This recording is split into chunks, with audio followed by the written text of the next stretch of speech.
you with 48 Hours TV live from Cape Town. And on our couch today, we're with a man who's been nominated twice for LIezel Awards, and he's also been nominated as one of the 5 best dressed women, yes you heard correctly, women in South Africa. Brendan, thank you so much for joining us on our couch. Nice to be here, LIezel. First, let's talk about the best dressed woman nomination.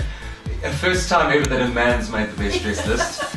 I spend a lot of my time as my alter ego, called Kathy Specific. She's South Africa's favourite flight attendant, first lady of flying, queen of the skies, aviation goddess, whatever you want to say. And yeah, top 5. In a frock, she doesn't look too bad.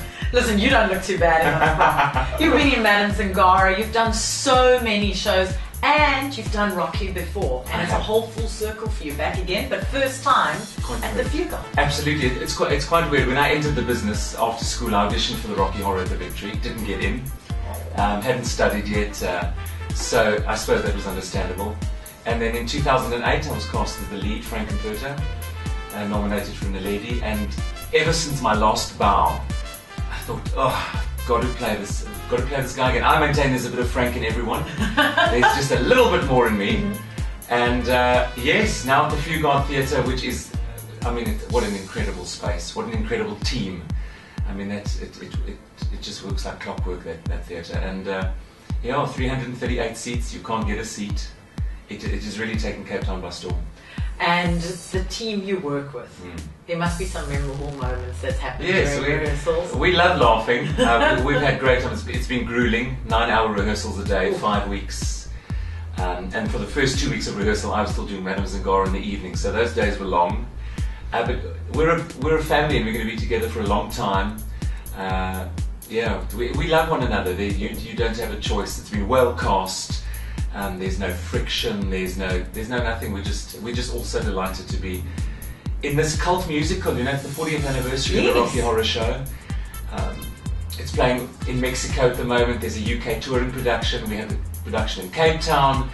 So I know we sent a birthday message as well to say, you know, happy 40th anniversary Rocky Horror. Yeah, no, we're really having the time of our lives. Why do you think it's such a big success? Why do you think that's such a huge cult following? You know, when it came out, obviously 1973, I think there were a lot of taboos. Men had never been seen in fishnet stockings. One needs to sort of push the boundaries and the limits these days, because I should imagine a lot of men do walk around in fishnet stockings. So, you know, it was banned when the film came out in the 70s, and you know, people, why can't we see it? Why can't we see it? But like you said, it's got that cult following. It's a musical that, for 2 hours, says, come to my world. Place you've never been before, always dreamt about. You know, Frank-N-Furter sings about don't dream it, be it. Or a place that you've been to before and would like to return to. And so just for those 2 hours, we really transport you. It's a roller coaster ride, it's high energy. When that musical starts, you know, it's like a runaway train, there's no stopping it. And you're doing your same role for the second time. I am. What was it like getting back on stage? Did you have to learn lines again? Well, you know, the lines are sort of there, the music was still sort of there. It's been almost 6 years since I last portrayed the lead. But now you think to yourself, right, I've got it. What am I going to bring new to it this time? You know, I need to inject a bit of Brendan into him. Although the makeup's thick and the costumes, I mean, the costume's fantastic. He doesn't wear much. You must love that. Those 6-inch heels, yeah. That's it's liberating. You know, it's liberating. It's wonderful. So you think to yourself, what can I bring? What can I bring to the party this time? Of course, a new director, new creative team, so that all helps. New audiences. You know, people say, "Gosh, in the long run, don't you ever get bored?" No, it's one of those heckling shows. That's another appeal. Ooh, yes, audience participation. You know, they've named it, as he says, anticipation. We've got participation boxes. So there's newspapers for the one song, there are noisemakers, there's glow sticks, there's cards, there's confetti. So audiences are encouraged to be very much part of the show. The theatre is also in such a manner that one always feels part of what's going on. You never feel excluded.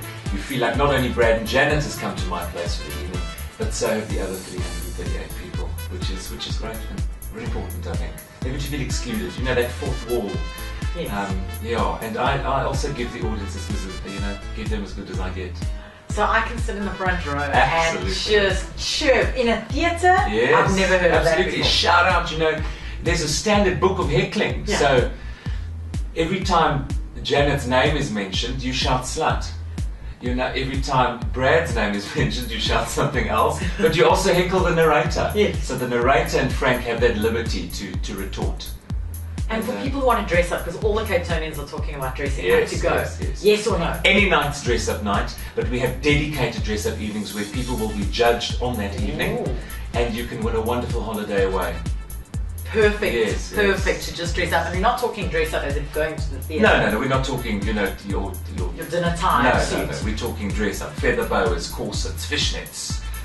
Come in your gold hot pants if you want and want to look like Rocky, or come as a nerd and look like Brad. Well, it's definitely something worth seeing. But before you go, yes. You said you started an audition for this role. You never got it as a youngster. Yes. Eventually, a couple of years later, you did, and now you're getting the role again. Sure. All those youngsters that are sitting there that want to study acting, drama, and that are in your shoes where they keep getting the rejections. No. What advice do you have for them? Well, it's a business where a lot of doors are opened. A lot of doors are closed, it hasn't been an easy road. But it's like the song says, don't dream it, be it. If you want to do it and you want to do it badly, do it. And what's very important too is I have an incredible support structure. My family are 100% behind me. That makes a big difference. Friends are behind you. And I've been a pianist since I was 5, so music and theatre's always been part of it. I always wanted to be a doctor though. So, A doctor in fishnet stocking heels. So this is purely by default, the female impersonation. Yeah, I sort of discovered I had a gift when I was dressed up. Give me a pair of lipstick and a pair of shoes and lipstick and lashes, and I don't know. I have that same habit. I also like to dress like a lady. You and I have a lot in common. Yes. So I just say to them, just go out. Get it. Many a time we need to do something for the heart instead of for the mind. So, don't give up. Don't dream it.